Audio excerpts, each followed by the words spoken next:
जय हिंद दोस्तों, आप सभी का एफडी क्लासेस में स्वागत है। दोस्तों आज हम 23 नवंबर को जितने भी इम्पोर्टेंट महत्वपूर्ण करंट अफेयर बनेंगे सभी को डिस्कस करेंगे। साथ ही जो कल क्वेश्चन देखे एक बार रिवाइज करें, उसके बाद आज का नया क्वेश्चन डिस्कस करेंगे।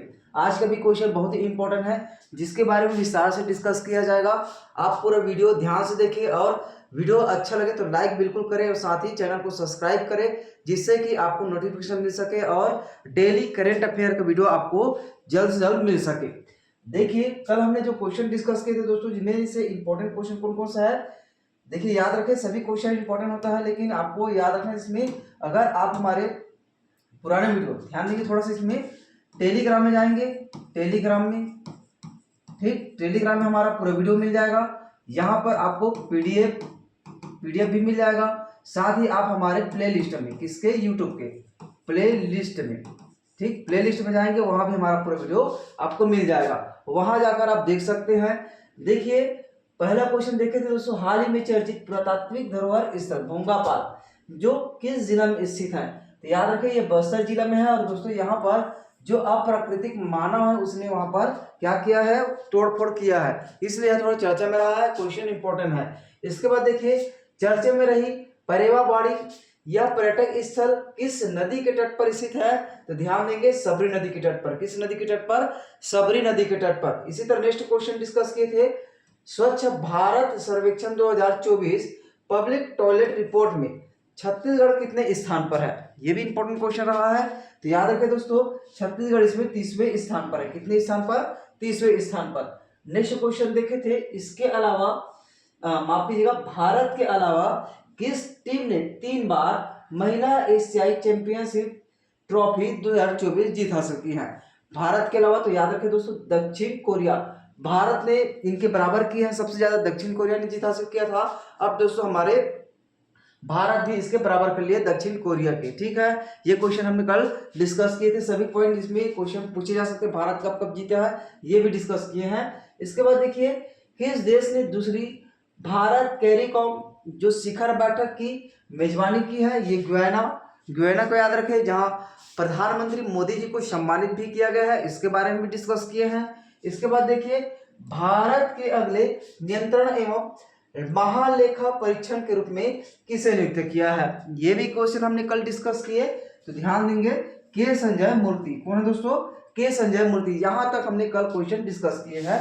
अब देखिए आज का नया क्वेश्चन, आज का नया क्वेश्चन भी इंपॉर्टेंट रहेगा। याद रखें इस टनल में, टनल भी इंपॉर्टेंट है, जो परियोजना है यह भी बहुत ज्यादा इंपॉर्टेंट है, और साथ ही उससे ज्यादा जो इस टनल द्वारा बनाया जा रहा पहाड़ी को फोड़कर, ये पहाड़ी भी सबसे ज्यादा इंपॉर्टेंट है। तो देखिए सबसे पहले डिस्कस करेंगे। याद रखें छत्तीसगढ़ की पहली सबसे बड़ी ट्विन टनल किस पहाड़ी को काट कर बनाई जा रही है। ठीक, वेरी इंपॉर्टेंट क्वेश्चन, आपको ध्यान देना है। ये हमारे छत्तीसगढ़ की पहली और सबसे बड़ी ट्विन टनल है, जिसे किस पहाड़ी को तोड़कर इस टनल को बनाई जा रही है, इसलिए बहुत ज्यादा इंपॉर्टेंट क्वेश्चन रहेगा क्योंकि ये हमारा छत्तीसगढ़ का पहले होने वाला है। ध्यान देंगे, सबसे पहले इसके बारे में इंपॉर्टेंट पॉइंट डिस्कस करते जाएंगे, उसके बाद इस पहाड़ी में आएंगे, ठीक है। चर्चा में रहा है दोस्तों कि हमारे छत्तीसगढ़ में रायपुर से लेकर विशाखापट्टनम तक 6 लेन बनाई जा रही है। ये आपको पता होगा, कई बार आपने न्यूज में पढ़े भी होंगे, करंट अफेयर में, और कहीं भी आपने पढ़ लिए होंगे। तो याद रखें दोस्तों, रायपुर से विशाखापट्टनम तक 6 लेन बनाई जा रही है। यह किस प्रोजेक्ट के तहत, ये ज्यादा इंपॉर्टेंट है, तो प्रोजेक्ट को आपको याद रखना है, प्रोजेक्ट ही क्वेश्चन पूछे जा सकते हैं। तो देखिए प्रोजेक्ट, ठीक, पहला नाम याद रखिए प्रोजेक्ट। तो कौन सा प्रोजेक्ट है इसके तहत बनाया जा रहा है दोस्तों, तो याद रखिए भारतमाला। कौन सा, भारतमाला, ठीक, भारतमाला प्रोजेक्ट के तहत दोस्तों यह बनाया जा रहा है 6 लेन।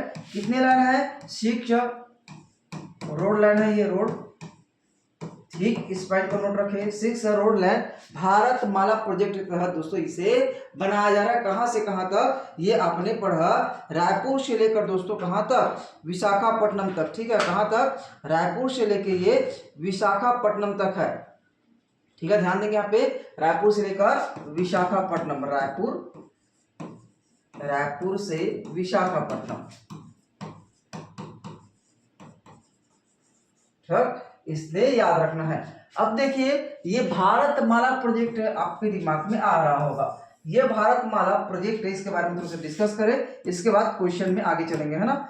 देखिए भारतमाला प्रोजेक्ट की शुरुआत दोस्तों याद रखिए 2015 में। कब? 2015 में। यहाँ पे 2015 में हमारे मोदी द्वारा शुरू किया गया है।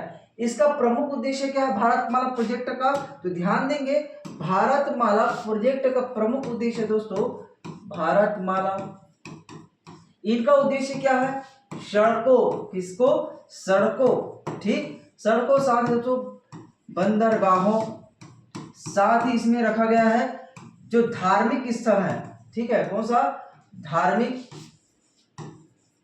धार्मिक जो स्थल, धार्मिक स्थलों को, साथ ही बिहड़ क्षेत्र मतलब जंगलों में क्षेत्र है, उस क्षेत्र में जो रास्ते गुजरते हैं उनके लिए भी इसे निर्माण किया जाएगा। ये इंपॉर्टेंट है, याद रखें। सड़कों, बंदरगाहों, धार्मिक स्थलों को जोड़ने के लिए भारतमाला प्रोजेक्ट दोस्तों कब शुरू किया गया? ये हमने डिस्कस किया 2015 में। कब? 2015 में इसे शुरू किया गया है पीएम मोदी द्वारा। इसलिए इस पॉइंट को याद रखें, इंपॉर्टेंट क्वेश्चन है, पूछा जा सकता है इस भारतमाला प्रोजेक्ट के तहत। और हमारे रायपुर में भी, हमारे रायपुर से विशाखापट्टनम का विकास किया जा रहा है, ठीक, इतना याद रखिए भारतमाला प्रोजेक्ट के तहत। ये इंपॉर्टेंट क्वेश्चन है। अब देखिए दोस्तों जो बनाया जा रहा है ये तो केंद्र सरकार द्वारा है, तो किस पहाड़ी को? तो ध्यान देंगे जो ट्विन टनल, कौन सा? Twin tunnel. तो ट्विन टनल दोस्तों याद रखना है, इसमें बाशन वाली पहाड़ी, कौन है? बाशन वाली पहाड़ी, वेरी वेरी इंपॉर्टेंट क्वेश्चन है। इस बाशन वाली पहाड़ी को फोड़कर दोस्तों ट्विन टनल हमारे छत्तीसगढ़ में विकास किया जा रहा है भारतमाला प्रोजेक्ट के तहत। अब ये आपके दिमाग में आना चाहिए, जो ये सबसे बड़ी, छत्तीसगढ़ की सबसे बड़ी, यहाँ पे ध्यान देंगे, छत्तीसगढ़ की सबसे बड़ी, छत्तीसगढ़ की पहली और सबसे बड़ी टनल ट्विन का निर्माण तो किया जा रहा है किस पहाड़ी को तोड़कर? बाशन वाली पहाड़ी को। तो ध्यान देंगे, आपके दिमाग में आया होगा कि ये किस जिला में? तो जिला याद रखेंगे दोस्तों, ये किस जिला में? तो कांकेर जिला, ठीक है, वेरी इंपॉर्टेंट, कांकेर जिला में इसे बनाया जा रहा है। ये भी वेरी वेरी इंपॉर्टेंट क्वेश्चन रहेगा, ठीक है दोस्तों। कांकेर जिला के जो बाशन वाही जिला है, पहाड़ी है, उसे तोड़कर यहाँ पर एंट्री पॉइंट रखा गया है। और साथ ही दोस्तों एग्जिट पॉइंट कहाँ पे रखा गया है? कोंडागांव जिला में, ठीक है। मतलब दोस्तों एग्जिट, यहाँ पे एंट्री पॉइंट होगा 120, इसे ध्यान देंगे 120 मीटर का ये एंट्री पॉइंट होगा, और एग्जिट पॉइंट कहाँ होगा? कोंडागांव में, ठीक, याद रखना इसमें कोंडागांव, ठीक, कोंडागांव है दोस्तों। यहाँ पे एग्जिट पॉइंट ये है 90 ये मीटर का, और कुल लंबाई क्या है इसका? जो टनल है दोस्तों ये 200 मीटर का, कितना? 200 मीटर का इसका निर्माण किया जा रहा है। जो दोस्तों यहाँ पे आप देखेंगे 120, यहाँ पे 80 होगा, है ना। 120 का जो एंट्री पॉइंट रहेगा कांकेर जिला में, और साथ ही एग्जिट पॉइंट 90 मीटर का कहाँ होगा? कोंडागांव में होगा, ठीक। इस पॉइंट को भी नोट रखें क्योंकि इंपॉर्टेंट रहेगा सभी। और 200 मीटर का यहाँ बनाया जा रहा है, ये भी बहुत ज्यादा इंपॉर्टेंट है, ठीक है। पहाड़ी आपको पता चल गया कि कौन सा पहाड़ी है? ये बाशन वाली की पहाड़ी कहाँ है? कांकेर जिला में, ये भी बहुत ज्यादा इंपॉर्टेंट है। और दोस्तों याद रखें टनल की जो खुदाई का कार्य, जो टनल का कार्य किसके द्वारा, किस कंपनी द्वारा किया जा रहा है?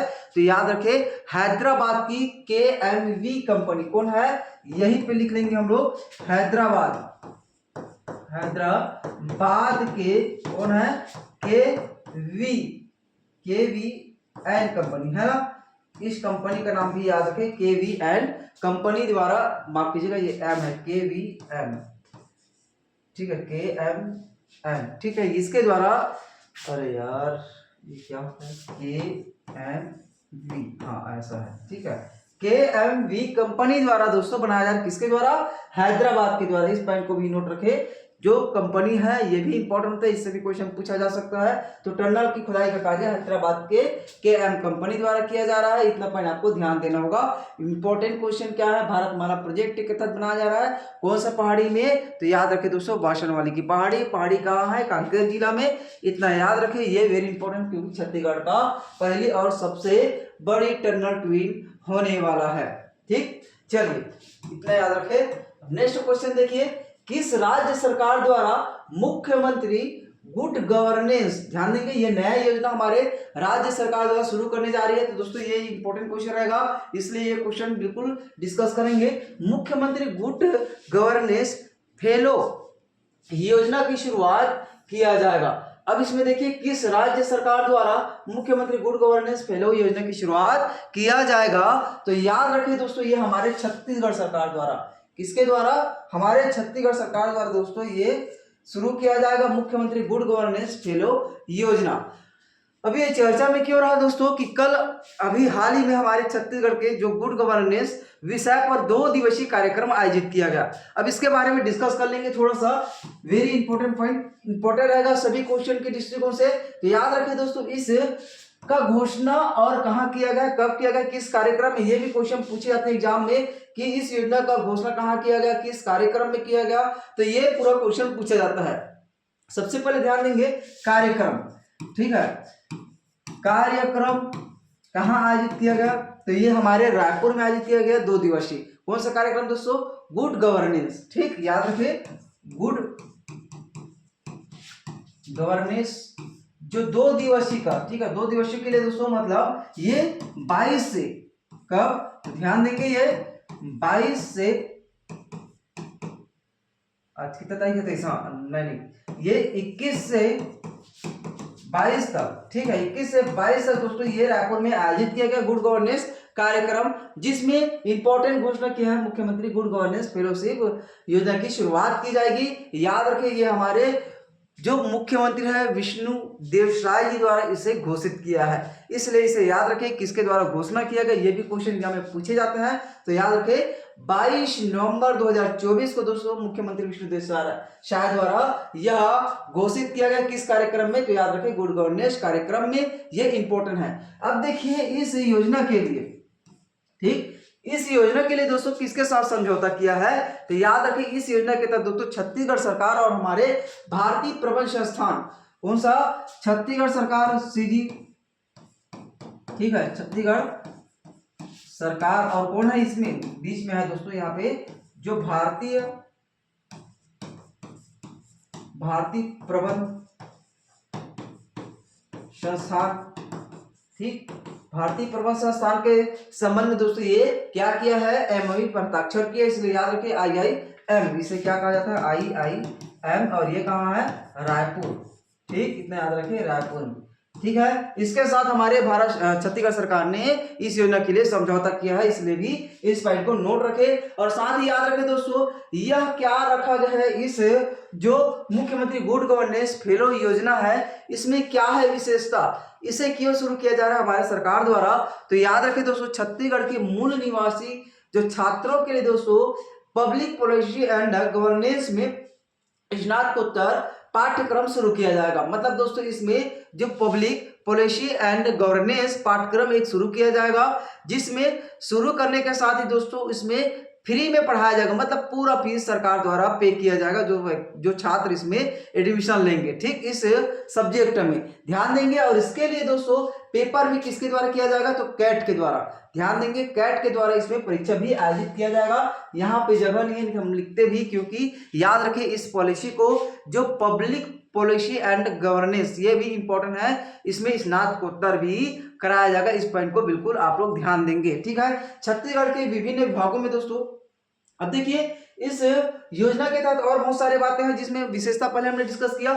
अब इसके दूसरी विशेषता क्या है दोस्तों, इसके तहत छात्रों को क्या किया जाएगा, फ्री में पढ़ाया जाएगा जो इस सब्जेक्ट का विषय लेंगे। और याद रखेंगे छत्तीसगढ़ शासन के विभिन्न विभागों में व्यवहारिक अनुभव भी प्रदान किया जाएगा कि सरकार द्वारा किस क्या क्या कार्य किए जाते हैं गुड गवर्नेंस की तरफ से, उस छात्राओं को भी सिखाया जाएगा, बताया जाएगा, व्यवहारिक ज्ञान मतलब वहां लेख कर भी वहां से सभी चीज का जानकारी दिया जाएगा, प्रशासन के तहत क्या क्या काम होते हैं, क्या क्या किए जाते हैं, ये सब इसमें बताया जाएगा, ठीक। इसलिए याद रखें क्योंकि सरकार का उद्देश्य है कि योजना का जो योजना है दोस्तों शासन में दक्षता और पारदर्शिता लाने के लिए इस तरह से जो कार्यक्रम शुरू किया जाएगा हमारे सरकार द्वारा, छत्तीसगढ़ सरकार द्वारा, इसलिए याद रखें। साथ ही साथ दोस्तों राज्य के युवाओं को उच्च स्तरीय शिक्षा एवं प्रायोगिक अनुभव का प्रदान करना इनमें प्रमुख उद्देश्य रखा गया है, इसलिए बिल्कुल याद रखें इस कार्यक्रम का इंपॉर्टेंट रहेगा, ठीक, इतना आपको याद रखें। अब चलिए आगे बढ़ते, इसमें हमारा छत्तीसगढ़ बिल्कुल सही आंसर है। नेक्स्ट क्वेश्चन ये देखिए, इसमें मुख्य बिंदु क्या क्या रखा गया इसमें, हाँ यहाँ पे है पब्लिक पॉलिसी एंड गवर्नेंस के जो मास्टर कोर्स यहाँ कराए जाएंगे। साथ ही देखिए छत्तीसगढ़ सरकार और आईआईएम रायपुर के साथ क्या क्या है इसमें संयुक्त आरंभ करेंगे। याद रखें छात्रों को चयन किसमें किया जाएगा, कैट के माध्यम से। यही पॉइंट है जो हमने आगे डिस्कस किए हैं, ठीक है। इस सभी को याद रखना क्योंकि व्यवहारिक अनुभव इसमें प्रदान करना ज्यादा जरूरी है। अब देखिए छत्तीसगढ़ विधानसभा का शीतकालीन सत्र 2024 कब से कब तक आयोजित किया जाएगा। ठीक, अभी हमारे जो शीतकालीन सत्र शुरू होना है ये भी इंपॉर्टेंट है क्योंकि इस बैठक में बहुत सारे निर्णय लिए जा सकते हैं। याद रखें दोस्तों, इस छत्तीसगढ़ की सिस्टम मतलब छत्तीसगढ़ विधानसभा जो बने हैं दोस्तों, छठवां विधानसभा है, तो याद रखें चतुर्थ शीतकालीन सत्र है, कितना, चतुर्थ, चौथे नंबर का, ठीक है। चौथे शीतकालीन सत्र 2024 कब से कब तक आयोजित किया जाएगा, तो ध्यान देना है इसमें दोस्तों 16 से कब, 16 से 20, कहां पे है 16 से 20, यहाँ 16 से 20 दिसंबर 2024 तक दोस्तों ये आयोजित किया जाएगा, ठीक है। कब से कब तक, 16 से 20 तक आयोजित किया जाएगा। और याद रखिए इस सत्र के दौरान दोस्तों 4 बैठकें आयोजित किए जाएंगे। कितने बैठक, 4 बैठक, ठीक है, 4 बैठक इसमें आयोजित किए जाएंगे। जिसमें प्रमुख पॉइंट क्या रखा गया है कि दोस्तों इस सत्र के दौरान जो रायपुर दक्षिण विधानसभा क्षेत्र से उपचुनाव में जो जीत कर आएंगे उससे क्या दिया जाएगा, यहाँ पर शपथ दिलाया जाएगा, ठीक है। शपथ दिलाया जाएगा कब, जहाँ कब इसका चुनाव का नतीजा आने वाला है 23 को, मतलब आज ही है क्या, 23 नवंबर को, ठीक है। 23 नवंबर को दोस्तों इनका नतीजा जारी करेंगे। जो उपचुनाव हुए हैं रायपुर में उसका आज ही दिन मतलब आज ही का, तो इसलिए याद रखें दोस्तों नवनिर्वाचित सदस्य का इसमें शपथ भी दिलाए जाएंगे शीतकालीन सत्र में। 16 से 20 दिसंबर तक ये आयोजित किए जाएंगे, इतना आपको याद रखना है। चलिए नेक्स्ट क्वेश्चन। अब देखिए इसमें जो 4 क्वेश्चन है जो इंपॉर्टेंट रहेगा। 2024 विश्व मत्स्य दिवस पर किस राज्य को सर्वश्रेष्ठ समुद्री राज्य का पुरस्कार दिया गया है। ये भी बहुत ज्यादा इंपॉर्टेंट क्वेश्चन है क्योंकि इसे डिस्कस करना है। और साथ ही दोस्तों आपने देखा होगा कि हमारे छत्तीसगढ़ को भी इस कैटेगरी में सम्मानित किया है, तो जाहिर सी बात है ये हमारे छत्तीसगढ़ से संबंधित भी है, राष्ट्रीय अंतर्राष्ट्रीय करंट अफेयर से भी संबंधित है, ठीक। तो सबसे पहले डिस्कस करेंगे इसमें कुछ पॉइंट रखेंगे, उसके बाद वेरी इंपॉर्टेंट क्वेश्चन इसमें डिस्कस करेंगे। सबसे पहले चर्चा में दोस्तों विश्व मत्स्य पालन दिवस के मौके पर दोस्तों प्रमुख रूप से पुरस्कार की घोषणा की है। और याद रखें इसमें दोस्तों सर्वश्रेष्ठ समुद्री राज्य का पुरस्कार किसे दिया गया है, तो ध्यान देंगे ये केरल राज्य है। कौन सा, केरल राज्य को दिया गया है। किस लिए, तो देश के दोस्तों, ठीक है, याद रखें देश के मत्स्य पालन और साथ ही जलीय कृषि क्षेत्र के विकास में योगदान के लिए। किसके लिए, देश में मत्स्य पालन और साथ ही जलीय कृषि, देखिए यहां पे लिखिएगा देश में मत्स्य पालन, ठीक है, एवं जलीय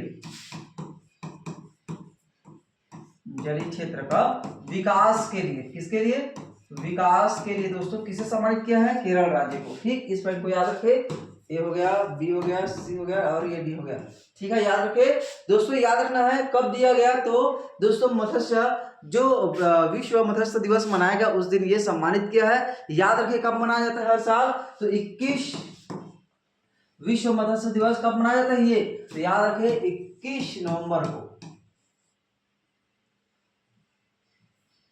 21 नवंबर को मनाया जाता है हर साल, इसलिए याद रखें विश्व मत्स्य दिवस कब मनाया जाता है 19 नवंबर को। ये ज्यादा इंपॉर्टेंट क्वेश्चन है। और दोस्तों हमारे छत्तीसगढ़ है उसे भी सम्मानित किया है, कांकेर जिला हमने कल डिस्कस किए थे, कल या परसों, उसमें याद रखें इसमें छत्तीसगढ़ को भी सम्मानित किया। और याद रखें 21 नवंबर 2024 को नई दिल्ली में एक कार्यक्रम आयोजित किया गया जिसमें सम्मानित किया गया है कई जिलों को, इसमें सम्मानित किया गया, अलग अलग सम्मान से भी इसमें सम्मानित किया है। याद रखें 1997 से दोस्तों हर साल विश्व मत्स्य दिवस मनाए जाते हैं, ये याद रखना 21 नवंबर को। अब देखिए इसी में 1-2 पॉइंट आपको जोड़ना रहेगा। अब इसमें 1-2 पॉइंट क्या जोड़ना रहेगा, जो अभी हाल ही में हमने डिस्कस किए, यहाँ पे ये देखिए इसको आपको पढ़ना रहेगा। सर्वश्रेष्ठ राज्य संघ जो राज्य क्षेत्र सम्मानित किए गए हैं, जो इसमें सर्वश्रेष्ठ समुद्री राज्य अभी हमने डिस्कस किया केरल को, अलग अलग कैटेगरी में अलग अलग सम्मानित किए हैं, अलग अलग क्वेश्चन है, इसमें कई सारे क्वेश्चन बने जा सकते हैं इसमें, तो सभी को थोड़ा सा ससरी निगाहों से देखते हुए जाएंगे। जिसमें सबसे सर्वश्रेष्ठ समुद्री राज्य किसे दोस्तों, केरल को। उसके बाद सर्वश्रेष्ठ अंतरदेशीय राज्य कर्नाटक, माफ कीजिएगा, तेलंगाना को सम्मानित किया है। इसके बाद सर्वश्रेष्ठ हिमालयी और पूर्वोत्तर राज्य उत्तराखंड को सम्मानित किया गया है। इसके बाद सर्वश्रेष्ठ केंद्र शासित प्रदेश जम्मू कश्मीर को सम्मानित किया है। और साथ ही याद रखिए दोस्तों, इसी में हमारे छत्तीसगढ़ का भी नाम आपको देखने को मिलेगा। अब देखिए सर्वश्रेष्ठ जिला पुरस्कार दोस्तों, सर्वश्रेष्ठ जिला पुरस्कार श्रेणी, अब इसमें हमारा छत्तीसगढ़ का नाम आपको बिल्कुल देखने को मिलेगा, सर्वश्रेष्ठ अंतरदेशीय जिला। ठीक, ध्यान देंगे, सर्वश्रेष्ठ अंतरदेशीय जिला में दोस्तों हमारे कांकेर जिला, कौन सा, कांकेर जिला छत्तीसगढ़ को सम्मानित किया गया। मत्स्य जो दिवस है उस दिन दोस्तों बेहतरीन कार्य करने के लिए याद रखना, सर्वश्रेष्ठ अंतरदेशीय जिला के रूप में किसे, कांकेर जिला को छत्तीसगढ़ का है। याद रखें सर्वश्रेष्ठ समुद्री जिला कोल्लम, जो कहा है दोस्तों, केरल में, उसे सम्मानित किया गया। सर्वश्रेष्ठ हिमालयी और पूर्वोत्तर जिला दरंगा, जो असम में है। और साथ ही सर्वश्रेष्ठ केंद्र शासित प्रदेश जो दोस्तों जम्मू कश्मीर में है, उसे सम्मानित किया गया है, कौन सा, तो याद रखें कुलगाम, किसे दोस्तों, कुलगाम को सम्मानित किया गया। ये अलग अलग कैटेगरी में रखे गए थे और इसमें हमारे छत्तीसगढ़ का नाम भी इंपॉर्टेंट है। ठीक, इस पॉइंट को याद रखना है।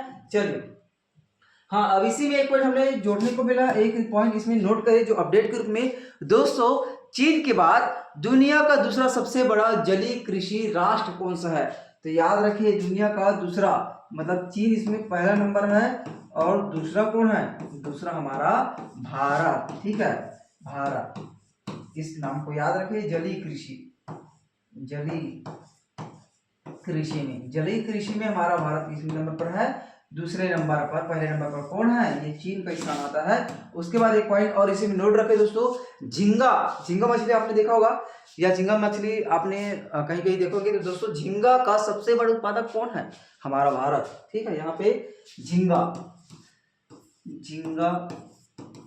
का सबसे बड़ा उत्पादक, ठीक, कौन है, हमारा भारत। ठीक, इस पॉइंट को नोट रखें, झींगा का सबसे बड़ा उत्पादक कौन है, हमारा भारत। इसलिए इस पॉइंट को अच्छे से याद रखें, वेरी इंपॉर्टेंट क्वेश्चन है सभी। अब देखिए, हाल ही में आयोजित जो 8वीं और एशियन पंजाब कुश्ती प्रतियोगिता और 7वीं पैरा एशियन पंजाब कुश्ती प्रतियोगिता में छत्तीसगढ़ खिलाड़ियों ने कुल कितने पदक जीते हैं। ठीक, कुछ रिवाइज के तौर पर भी क्वेश्चन देखना है, तो याद रखिए दोस्तों, इसमें जो आयोजित किए गए हैं 8वीं एशियन पंजाब कुश्ती प्रतियोगिता और 7वीं पैरा एशियन पंजाब कुश्ती प्रतियोगिता, इसमें ध्यान देंगे जो छत्तीसगढ़ के खिलाड़ियों ने कितने पदक जीते हैं, क्योंकि हमारा छत्तीसगढ़ का इसमें बेस्ट प्रदर्शन दिया गया है। कौन सा प्रदर्शन, बेस्ट प्रदर्शन। ध्यान देंगे दोस्तों, इसमें ये तो कुल पदक अलग बात है, लेकिन आयोजन कहाँ किया गया है ये इंपॉर्टेंट रहेगा, क्योंकि हमारे छत्तीसगढ़ का 11 खिलाड़ियों ने इसमें भाग लिया था। छत्तीसगढ़ का 11 खिलाड़ी इसमें मुंबई में, कहाँ, इसका आयोजन कहाँ किया गया है, मुंबई में आयोजन किया गया दोस्तों, जिसमें हमारा छत्तीसगढ़ का 11 खिलाड़ी इसमें क्या लिए हैं, पार्टिसिपेट किए थे, जिसमें से दोस्तों 11 खिलाड़ियों में से 10 पदक जीत हासिल किए। कितना, हमारा छत्तीसगढ़ का सर्वश्रेष्ठ प्रदर्शन रहा है। याद रखें, इसमें हमारा छत्तीसगढ़ का 11 खिलाड़ी भाग लिए, इसमें 10 पदक जीते, 11 खिलाड़ियों में से 10 पदक, वेरी इंपॉर्टेंट है, क्योंकि कम खिलाड़ी गए थे लेकिन अच्छा प्रदर्शन किए और 10 पदक जीत के आए हैं। अब इसमें अलग अलग याद रखें, स्वर्ण पदक कितने जीते हैं, कांस्य पदक कितने जीते हैं, रजत पदक कितने जीते हैं, ये भी इंपॉर्टेंट होगा। तो ध्यान देंगे दोस्तों, यहाँ पे स्वर्ण पदक, ठीक, स्वर्ण पदक ये भी इंपॉर्टेंट रहेगा। और इसमें कांस्य पदक, कांस्य और रजत, ठीक है। अब ये कितने कितने जीत हासिल किए हैं, तो ये याद रखें दोस्तों 4। स्वर्ण पदक कितना जीत हासिल किए, 4। इसमें 10 में से 4 क्या है, स्वर्ण पदक है। और दोस्तों ये क्या है, 3 कांस्य पदक है, और साथ ही ये 3 क्या है दोस्तों, रजत पदक। मतलब दोस्तों 4 स्वर्ण पदक, 3 कांस्य पदक और 3 रजत पदक हमारे छत्तीसगढ़ के खिलाड़ियों ने जीतकर बेहतरीन कार्य किए हैं। ठीक, याद रखें, हमारा छत्तीसगढ़ वेरी इंपॉर्टेंट, ये खेल के दृष्टिकोण से, खेल वाले क्वेश्चन के लिए बहुत ज्यादा इंपॉर्टेंट है।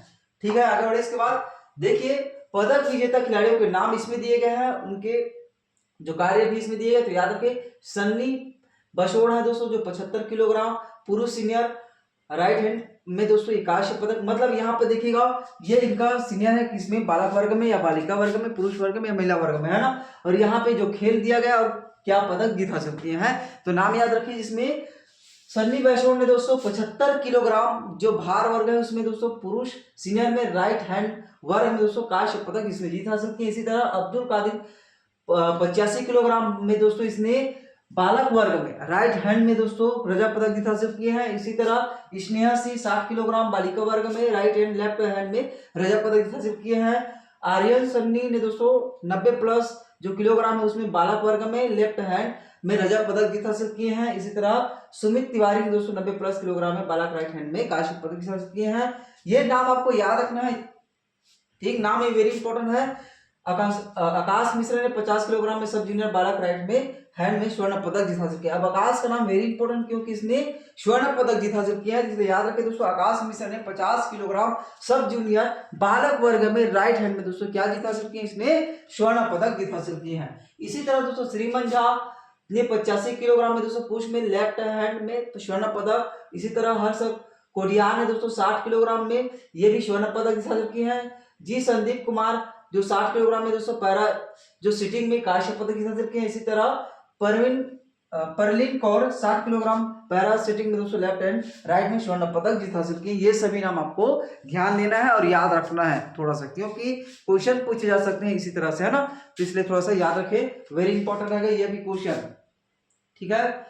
अब इसी में एक पॉइंट और याद रखें, क्योंकि सम्मानित किया गया इस अंतरराष्ट्रीय प्रतियोगिता में दोस्तों छत्तीसगढ़ से एकमात्र रेफरी, ध्यान देंगे रेफरी का नाम, जो सन्नी बैशोड़ है दोस्तों, निर्णायक रूप में अपना योगदान दिया और जहां उनकी कार्यशैली को भी परखा गया, ठीक, मतलब वहां पर सन्नी बैशोड़ ने दोस्तों एक निर्णायक रूप में कार्य किया, रेफरी रहा है और दोस्तों उनका कार्यशैली को भी क्या किया गया, परखा गया, जिसमें उन्हें ग्रेड 1 सीनियर रेफरी का भी दर्जा दिया गया और साथ ही से सर्टिफिकेट देकर भी एक्स्ट्रा सम्मान से सम्मानित किया। इसलिए याद रखें ग्रेड 1 का रेफरी, सीनियर रेफरी का दर्जा दिया गया, ये भी हमारे छत्तीसगढ़ के लिए इंपॉर्टेंट है, ठीक है, क्वेश्चन के दृष्टिकोण से याद रखें, क्योंकि दोस्तों छत्तीसगढ़ के इतिहास में पहली बार जब कांस्य पदक जीते और इस तरह से रेफरी का दर्जा भी मिला है ना। तो चलिए आगे बढ़े इसमें। अब देखिए हाल ही में चक्रवात डाना का नामकरण किस देश द्वारा किया गया है। डाना आपने कई बार इसका नाम सुना होगा, क्योंकि डाना एक चक्रवात है और बहुत ज्यादा इंपॉर्टेंट क्वेश्चन है। ये हमारे छत्तीसगढ़ को साथ ही हमारे पड़ोसी राज्यों को भी बहुत ज्यादा प्रभावित किए हैं, याद रखें, क्योंकि इंपॉर्टेंट क्वेश्चन इससे बनेंगे, पूछे जा सकते हैं, तो याद रखना है डाना, ठीक। डाना का नामकरण किस देश द्वारा किया गया है, तो याद रखें कतर। किसके द्वारा, आंसर क्या था, कतर। अब याद रखिए डाना इंपॉर्टेंट है, तो दोस्तों इसका नामकरण किया गया तो इसका कुछ अर्थ भी तो होगा डाना का, तो याद रखिए दोस्तों डाना अरबी भाषा है, कौन सा, अरबी भाषा से लिया गया है, इसका मतलब होता है दोस्तों उदारता, ठीक है। डाना क्या है, अरबी भाषा से लिया गया है और इसका अर्थ क्या होता है, उदारता, ठीक, इनका अर्थ क्या है, उदारता, डाना का अर्थ, ठीक, इसे भी याद रखना है क्योंकि इंपॉर्टेंट होगा। अब देखिए इसमें प्रभावित राज्य से क्वेश्चन पूछा जाता है कि यह किस राज्य को प्रभावित किया सबसे ज्यादा, दोस्तों ये ओडिशा, किसे, ओडिशा को प्रभावित किया और साथ ही आंध्र प्रदेश, किसे, आंध्र प्रदेश को यह प्रभावित किया, आंध्र प्रदेश को प्रभावित किया, आंध्र प्रदेश और उड़ीसा को सबसे ज्यादा प्रभावित किया। इसके बाद पश्चिम बंगाल भी याद रखें, इसी में पश्चिम जो बंगाल है इसे प्रभावित किया है, ठीक, इसे याद रखना है। याद रखें दोस्तों बंगाल की खाड़ी में यह निम्न दाब के कारण बना है, किसके कारण, क्वेश्चन पूछा जाता है कि यह डाना चक्रवात किस खाड़ी में बना है, तो इसे भी आप नोट करें क्योंकि ये भी इंपॉर्टेंट क्वेश्चन होता है। बंगाल की खाड़ी, ठीक, ये बंगाल की खाड़ी में और किस कारण, तो निम्न दाब के कारण, ठीक है, निम्न दबाव के कारण, ठीक, ये भी इंपॉर्टेंट रहेगा, निम्न दबाव के कारण ये खाड़ी में बने, बंगाल की खाड़ी में, वेरी इंपॉर्टेंट डाना, और ये किसको प्रभावित किया है सबसे ज्यादा, तो याद रखिए दोस्तों उड़ीसा और पश्चिम बंगाल को सबसे ज्यादा प्रभावित किया है। याद रखना है इनका अर्थ उदारता किस भाषा से लिया गया, अरबी, ठीक, ये था हमारा आज का क्वेश्चन, बहुत ही इंपॉर्टेंट क्वेश्चन रहा है। अब देखिए इसमें दोस्तों हाल ही में संयुक्त राष्ट्र संघ विश्व पर्यटन संगठन द्वारा दोस्तों छत्तीसगढ़ के किस गांव को पर्यटक गांव उन्नयन कार्यक्रम में चुना गया है, ठीक, क्योंकि वेरी इंपॉर्टेंट क्वेश्चन है। 60 देशों में से दोस्तों केवल 20 गांव को चुना गया है, केवल 20 गांव को। अब देखिए पूरे विश्व में 60 देशों को दोस्तों इसमें चिन्हांकित किया गया और चिन्हांकित इन 60 देशों में से 20 गांव को चिन्हांकित किया गया। अब इस 20 गांव में से दोस्तों हमारा छत्तीसगढ़ का केवल और केवल, देखिए कहाँ से हमारा छत्तीसगढ़ चुना गया इसमें ना, तो वेरी इंपॉर्टेंट है। छत्तीसगढ़ का एक गाँव कौन सा है, तो याद रखिए दोस्तों यहाँ पे कौन सा, ये धूड़मारास गाँव, ठीक, क्योंकि हमारे प्रदेश में भी 10-11 हजार के पास गांव है, ये भी इंपॉर्टेंट है, इससे क्वेश्चन पूछा जा सकता है, बिल्कुल याद रखना है इसमें, ये भी इंपॉर्टेंट है ना। तो हमारे छत्तीसगढ़ का कौन सा है, धूड़मारास गांव को, ये बहुत ज्यादा इंपॉर्टेंट क्वेश्चन, इसके बारे में हम पूरा विस्तार से डिस्कस किए ना। अब देखिए देश की पहले डिजिटल जनसंख्या घड़ी का शुभारंभ कहाँ किया गया है, ये भी क्वेश्चन इंपॉर्टेंट है, जिसका आंसर आपको कमेंट बॉक्स में देना रहेगा। इसके बारे में जितना भी पॉइंट है सभी आप डिस्कस करें और पूरा विस्तार से लिखेंगे जितना आपको पता रहेगा। किसी भी क्वेश्चन में आपको डाउट रहा होगा तो कमेंट कर देंगे, उनका आंसर बिल्कुल देने की कोशिश करेंगे। और बहुत ही इंपॉर्टेंट क्या है कि आप लगातार पढ़ाई करें, अभी पुलिस का एग्जाम होना है, बहुत सारे वैकेंसी आना है ना, याद रखिए वेरी इंपॉर्टेंट क्वेश्चन है। करंट अफेयर से भी एग्जाम में क्वेश्चन बिल्कुल पूछे ही जाते हैं, 5 से 10 क्वेश्चन आपको देखने को मिलेगा छत्तीसगढ़ से। इसी तरह दोस्तों जो राष्ट्रीय अंतर्राष्ट्रीय क्वेश्चन है उससे भी 5 क्वेश्चन, मतलब 10 से 15 क्वेश्चन आपको करंट अफेयर से बिल्कुल देखने को मिलेगा। तो इसलिए आप धीरे धीरे अपने जो घड़ा है करंट अफेयर का उसे बिल्कुल पैक करते जाइए, है ना, क्योंकि क्वेश्चन बिल्कुल इसमें आना ही आना है। तो चलिए आज की वीडियो में इतना ही डिस्कस करेंगे, मिलते हैं नेक्स्ट वीडियो में। जय हिंद, जय छत्तीसगढ़।